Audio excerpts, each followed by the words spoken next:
Screencast here is going to cover InDesign, Chapter 1, all of Chapter 1.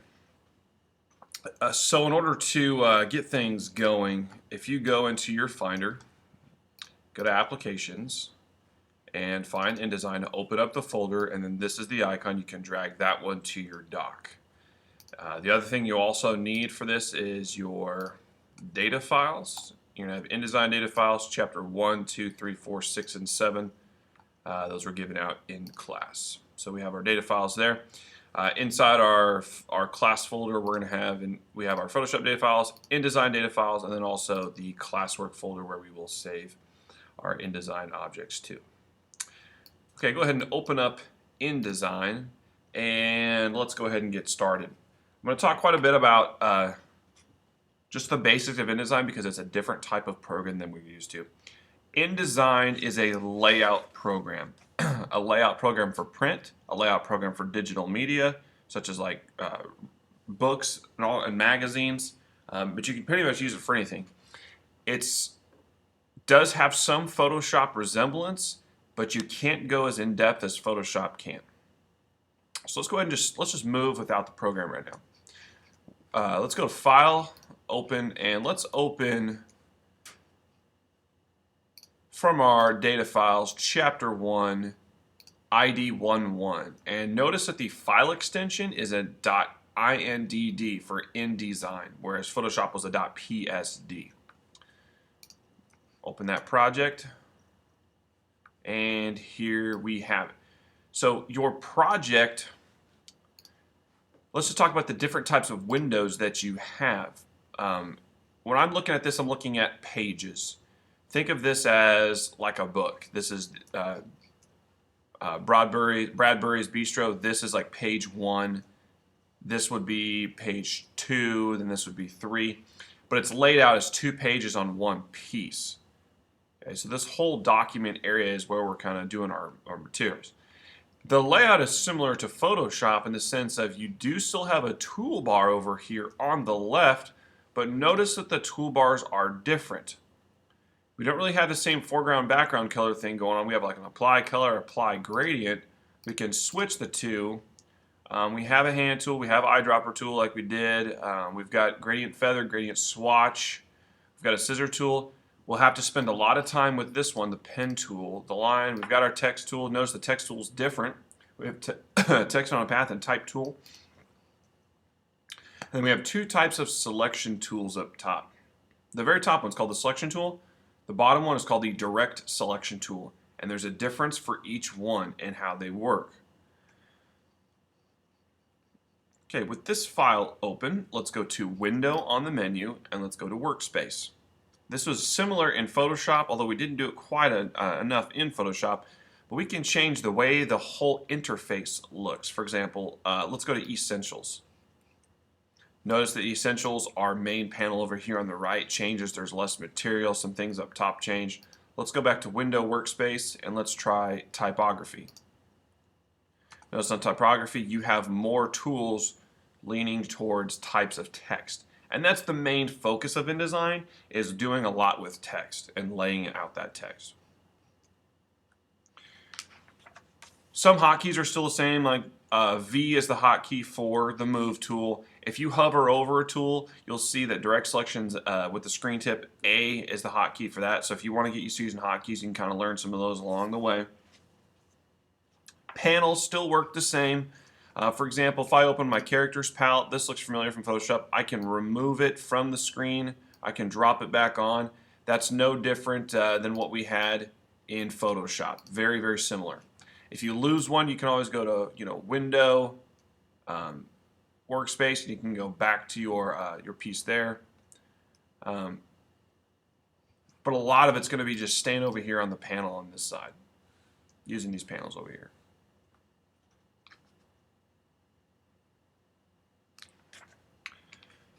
Moving on to some page elements.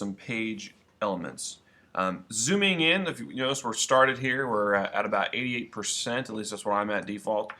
Zooming in is kind of the same way. We could do a Command plus or a Command minus to actually zoom in and out.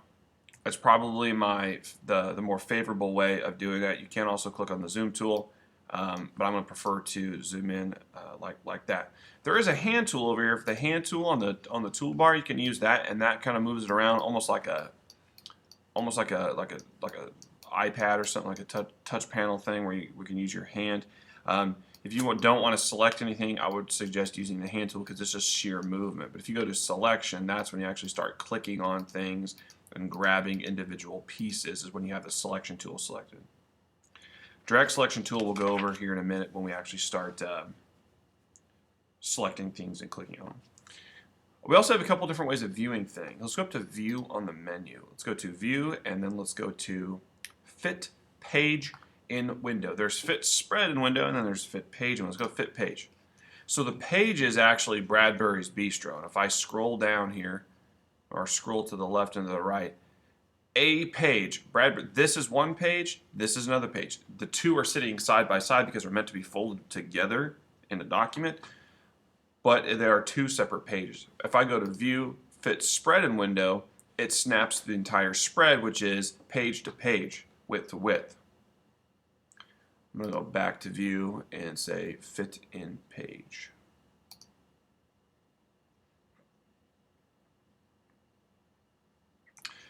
You also notice at the top that you should have your ruler turned on. Your ruler turns on and off, just like Photoshop did with the Command R. Go ahead and right-click your ruler. Notice that your ruler is currently set at inches. We're currently used to using pixels, and pixels are what we're going to not have to get into when we're working in InDesign.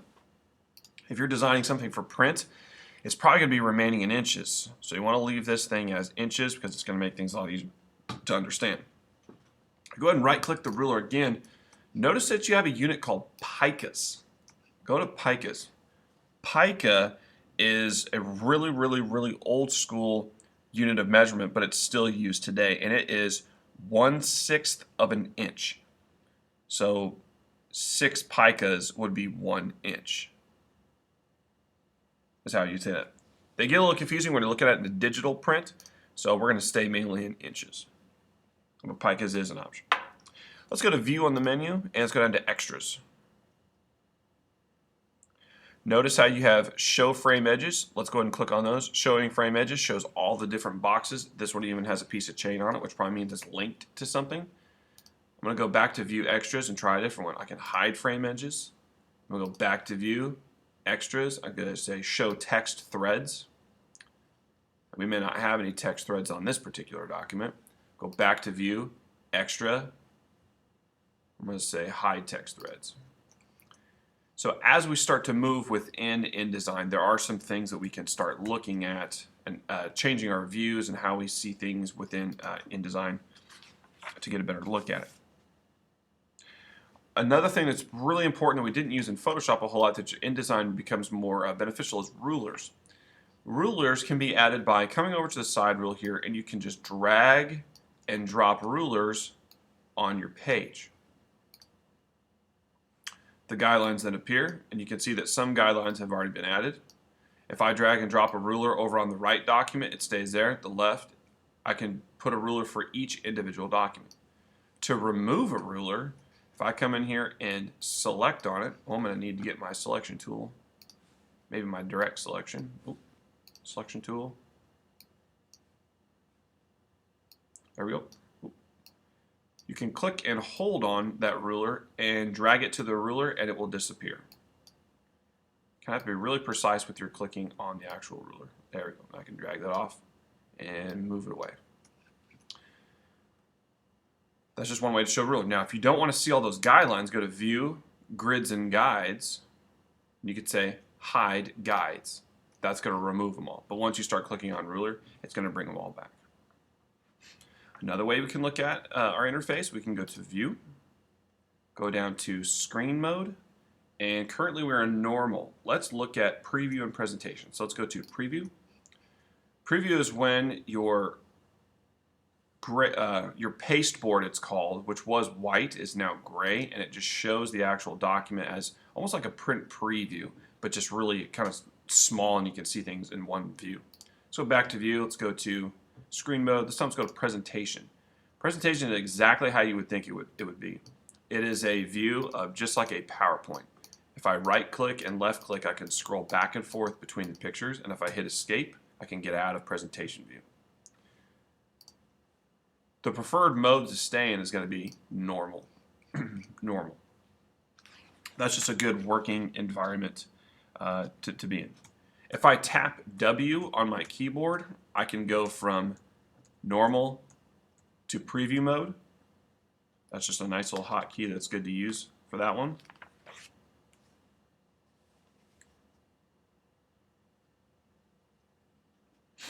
Okay, we haven't saved this document yet. Let's go ahead and save this document.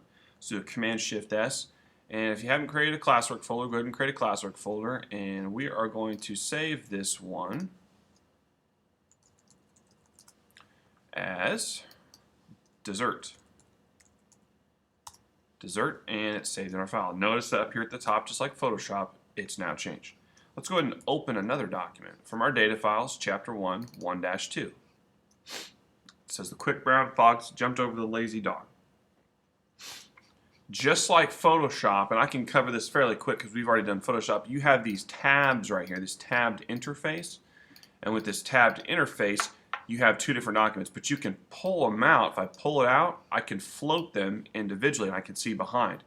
If I want to dock it back, what I can do is I can zoom, I'm going to zoom in here, I can move, get a blue bar, drop it, I'm back to tabs.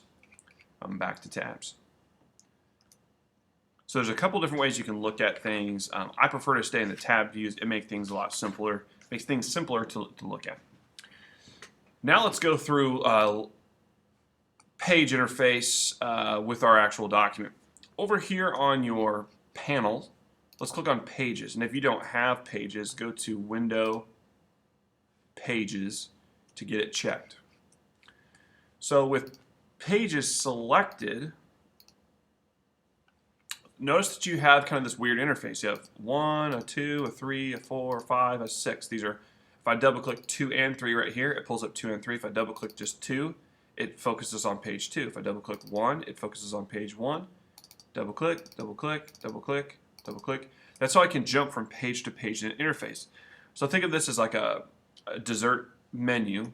And this is how I want it laid out. I can drag and move pages. I can double click to look at them. I can double click to look at singles. This is how I can move within the document to edit. Another way of moving within that same document to edit is down here in the bottom left corner. You have this drop down arrow here, and you have a 1, 2, 3, 4, 5, 6, and this jumps you to page. Kind of a nice little interface there. I'm going to get back on page 4. Now some things we can do is we can actually color the pages. For example, let's get on page 2. And on page 2, let's come up to the menu bar of the Pages tab. So on the menu bar, it's right here. It's the menu drop down for the particular Pages panel.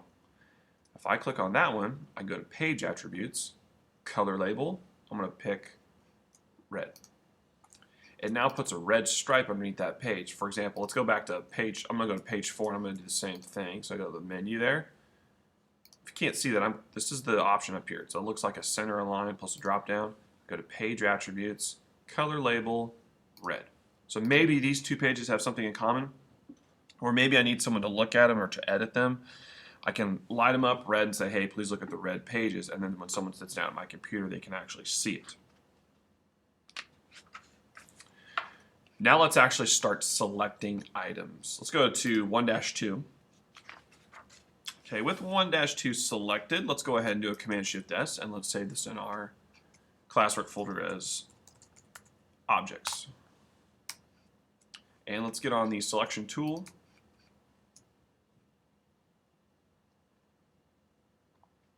Now that we're on the selection tool, go ahead and click on the yellow box. Notice you're on the yellow box. If you click in the center, you can move it around the page. If you do a Command-Z and you keep hitting Command-Z, that's a little different than Photoshop. Photoshop focuses more on the histories panel, whereas InDesign focuses more on you just keep doing Command-Z. I mean, you can still go to a histories panel if you'd like. There's a couple of different ways we can change the size of our box. For example, if I grab the corner box and I move it, I can get that left to right movement. But if I hold down Shift and I grab a corner, it keeps the aspect ratio, where the height and the width stay locked in at the same distance that they had before. I'm going to do Command Z to get back to normal. Notice that you have these larger boxes around the screen. For example, let's click this yellow box. Yellow box is just one that makes me move. This large white box is one that's going to make me move. If I hold down Shift and grab a center sizing box, it's going to spread the top and bottom with the same aspect ratio.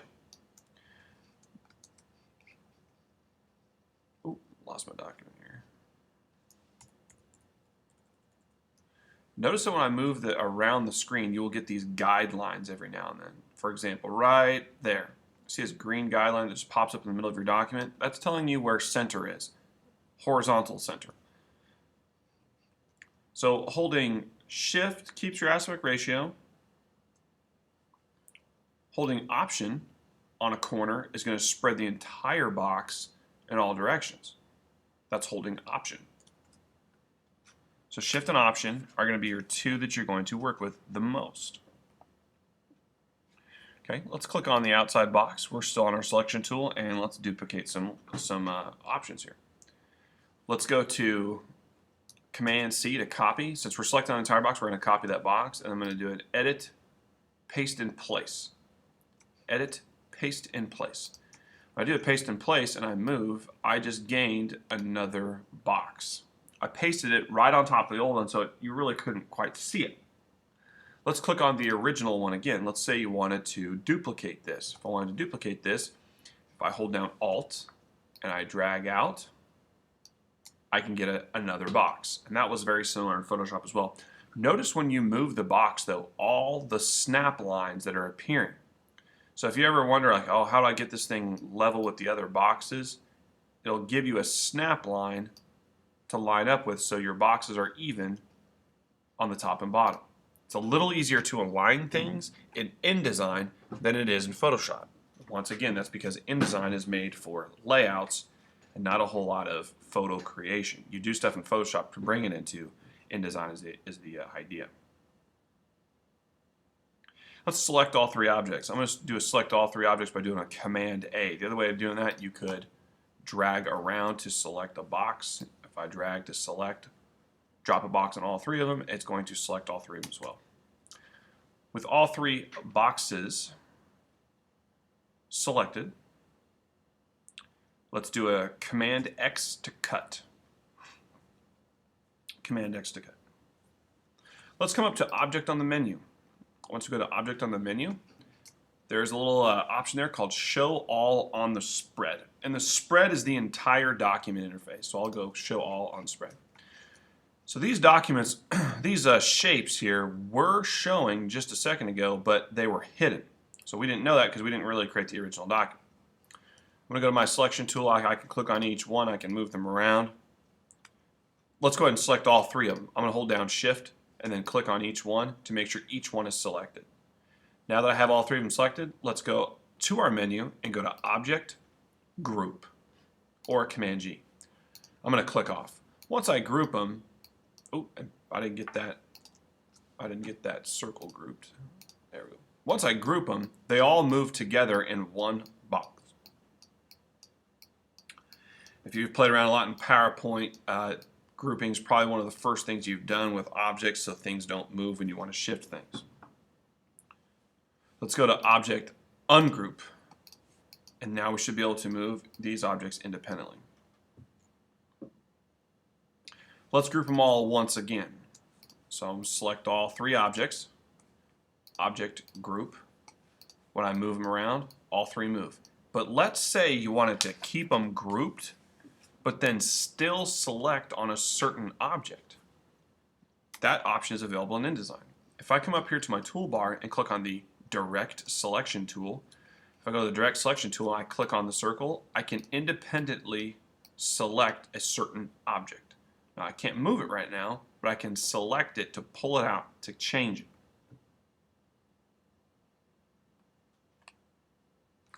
Let's go to our Selection tool and go Object. Make sure you have everything selected and go Ungroup.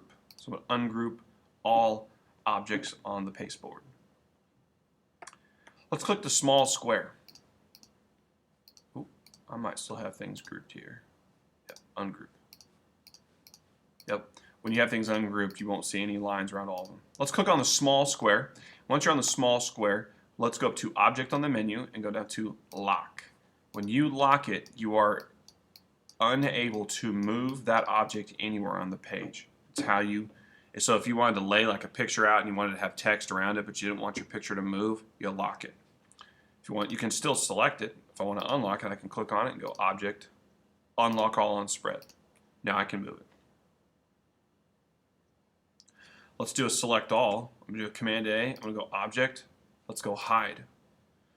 So this is when we opened the document originally. All of them came in like this.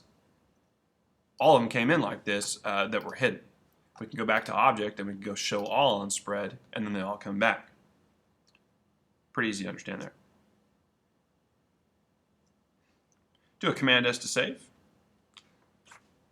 And let's do some movements here. What we're going to do now is we're going to center each box, the box on the page, and then we're going to put the circle on top of that one. So I'm going to click on my large square, and I want to put this in the center of the document. And you can tell when you're in the center of the document. I'll zoom in here. When I have my horizontal grid line that snaps up and my vertical one. When you have a target like that, let go, because that is the very center of your document. That is the very center of your document. Now let's click on the circle and let's do the same thing. Let's get that horizontal grid and the vertical grid, so you're dead center, and then click off. So now your circle is even centered on top of your square. Let's grab the square and let's move it up here to the top right. Notice when you come up here to the top right, you get that flat line that aligns the top of the blue square to the top of the gray square. If you moved it down, you can get the same snap line on the bottom left or top left corner. I'm gonna put this on the top left. Oh, just a hair away. So it's still lined up on that particular part. Okay, go ahead and do a Command S to save. That's going to conclude Chapter 1, just moving within InDesign and getting comfortable with the atmosphere.